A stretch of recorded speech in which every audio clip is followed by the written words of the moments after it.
Urban Crag Climbing Center is a rock gym located in Dayton, Ohio, with 8,000 feet of textured and sculpted vertical terrain ranging from 28 to 56 feet.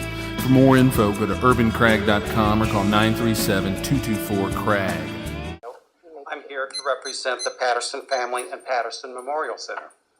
Mrs. Julia Cheshire, acting president of the Patterson Memorial Center and a Patterson descendant, received a letter on September 10, 2012, apprising her of action being taken on September 12, 2012 by the Dayton City Commission to begin consideration of transferring the Patterson Homestead to Dayton History via the state of Ohio.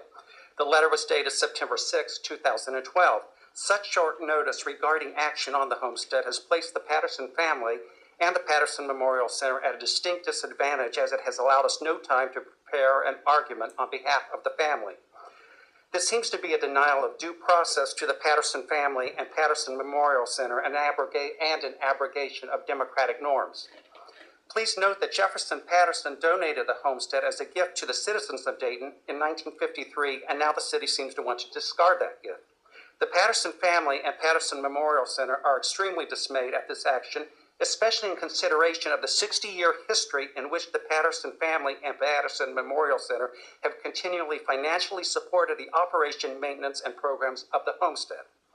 This financial support is above and beyond the $1 million trust established by Jefferson Patterson for care of the homestead. From 1953 until his death in 1977, Jefferson Patterson oversaw the operation of the homestead and constantly spent money to enhance it with educational and cultural programs. Following his death, his widow, Mary Marvin Patterson, continued Jefferson's work and financial support of the homestead until her death in 2002. Mary Marvin Patterson's foundation, MARPAT, continues to support the team of homestead gardeners through an annual grant of $6,000 prepared by the Patterson Memorial Center every year. And it was Mary Marvin Patterson who created the Patterson Memorial Center in 1995 to provide oversight and continuing financial support of the homestead after her death. Again, this funding is above and beyond the funding available through Jefferson Patterson's trust. Numerous Patterson descendants, including Mrs. Cheshire, Jefferson's niece, who is present, have continued this tradition by direct donation, fundraising, and grant writing.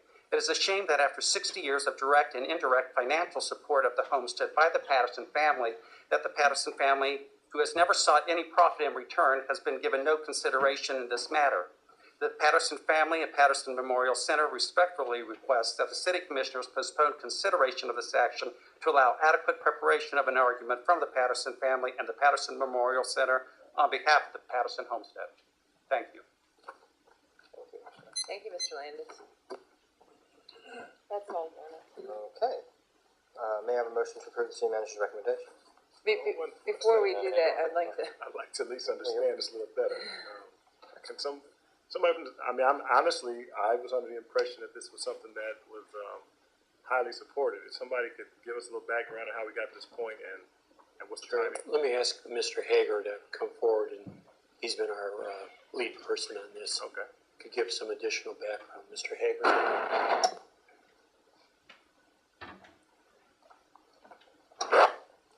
Good morning, Mayor, Commissioners, Manager, and Clerk.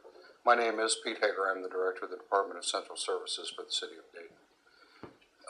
What we're doing with the Patterson Memorial, the recommendation that you have in front of you, would not prevent any further programming activity.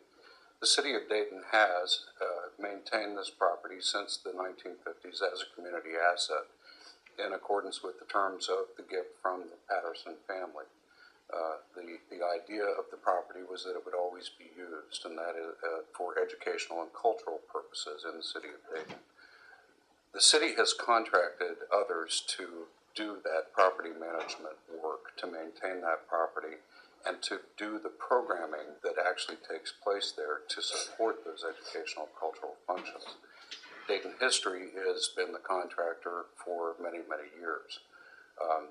The City of Dayton does support the property in terms of maintenance activities and some expenses, the costs that are incurred to keep that property operating. What is before you today is a recommendation to proceed with the transfer of that property to Dayton History, who has a long history of successfully managing it and running educational and cultural programs from it, because, as the manager indicated, that really is better suited to what they do. It complements the properties and the assets that they maintain of a historical nature that are relative to the Dayton community. So the recommendation simply is to go ahead and transfer the ownership of that property. It would remain, obviously, where it is in the city of Dayton, and the educational and cultural programming function of the facility would not be altered. Mr. Hager, have we, it sounds like we might have missed some communication with the family in regards to this transfer. Maybe, in your opinion, have we vetted this with the family thoroughly before this has happened, or is there a little more work to be done? There's always an opportunity for better communication. That's the one thing that working here for 22, 23 years has taught me, and sometimes you get that lesson in a way that you don't particularly care for, but it's a lesson nonetheless. I believe that we could have done a better job in terms of communicating with the family sooner. One of the issues that came to bear, we have been in contact with the family, as a matter of fact, over operational issues over a period of time, actually for over the past several months. One of the issues that came as we discussed this with the state of Ohio was that the State of Ohio Historical Society is meeting on September 20, and they are planning to include this action on their agenda for that meeting. So the decision to proceed with a recommendation before the Dayton City Commission was reached in a rapid pace.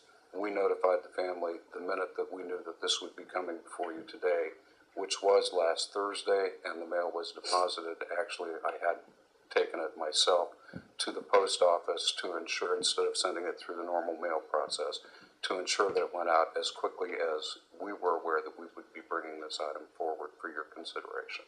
And just for further clarification, you said there's been a number of conversations with the family over the last few months. Was this specific item discussed with the family? No, it was not. So there's been other conversations, but not this particular item? That is correct. And so help us understand the timing again. I will tell you, if I had my druthers, if we had the ability to have a conversation, to at least get a respect to that conversation, I would prefer that. However, I also understand we have certain timelines we have to work within. Help us understand the timing better. You said they're going on the 20th. Does that mean that we couldn't do this next Wednesday after a conversation was held with the family, or not? I honestly believe, Commissioner, that there would be not an issue to hold this for a week, as long as we could pass it as an emergency measure, if that's the Commission's desire to proceed. That would make that the 19th of September. So if we waited a week and passed it as an emergency measure next week, if it's your desire to proceed, we could still make the agenda of the State of Ohio Historical Society. Oh, we don't have emergency ability next week. So why don't we do this? We don't have emergency ability next week. Why don't we do this? If we don't do it as an emergency this week, it won't pass until next week anyway. But there's 30-day wait, Oh, it's a 30-day wait. because he's not here. Because we need four. We need 4 for emergency. When is the next meeting of the Historical Society, Mr. Hager? After the 20th of September, Commissioner, I don't know the answer to that question. I believe that they meet quarterly, but I don't want to be quoted on it, even though this is being recorded. Yeah, I suspect it's quarterly. That's why I asked. And what would be the consequences of not doing this until 3 months hence? The only consequences that, honestly, that there would be the ongoing costs of the city of Dayton in terms of managing and maintaining the property. I think we need to hold it since there's only 2 days notice. I will say though, I do think I have been aware of this issue and am in favor of this transfer. So I think this, because we do not have the ability to hold properties, and we are constantly looking at ways to hold properties, and I have a lot of respect and confidence in Dayton history. So I want that to be clear to the family. I think my position is for this to move forward, but I think we need to have that conversation. And I know that you have had previous conversations about the family taking the property, and that wasn't the trust taking the property over, and that wasn't an ability of the trust to do. That's my understanding from previous meetings. So Dayton history does seem the natural holder of this, but I think we just need to do a little more due diligence. Mm-hmm. I just want to throw in here, I would agree that, see, if Dayton History has the ability to make split-second decisions on repairs, instead of having to come to us to get permission, which is pretty much what they have to do, right? If there's a hole in the roof or something happens, we have to go through a process to approve that, whereas they can make those decisions. So it's actually Yes, It's Mayor, to that everyone. actually is correct. Yes, sir. That is correct. from a maintenance issue. So it sounds like, from what we know now, the best decision may be to have this go forward, but I do think we owe the family respect of a specific conversation on this item. And if it's just one more quarter of us holding it, I'm in favor of us waiting. And I know we're making that decision without really knowing if it's just one more quarter. So, to our, I mean, Good point. we don't know that for sure. But I really want to be clear to Dayton History that we appreciate their effort and partnership in this. We do want this to. I think my position is we want this to move forward, but we want some due process on the other side. We'll take care of that, and I'll also go back and make sure that we follow up with the Dayton City Commission to apprise you not only where we are in the process, but what those dates of the meetings are and what the plan for proceeding will be from this point.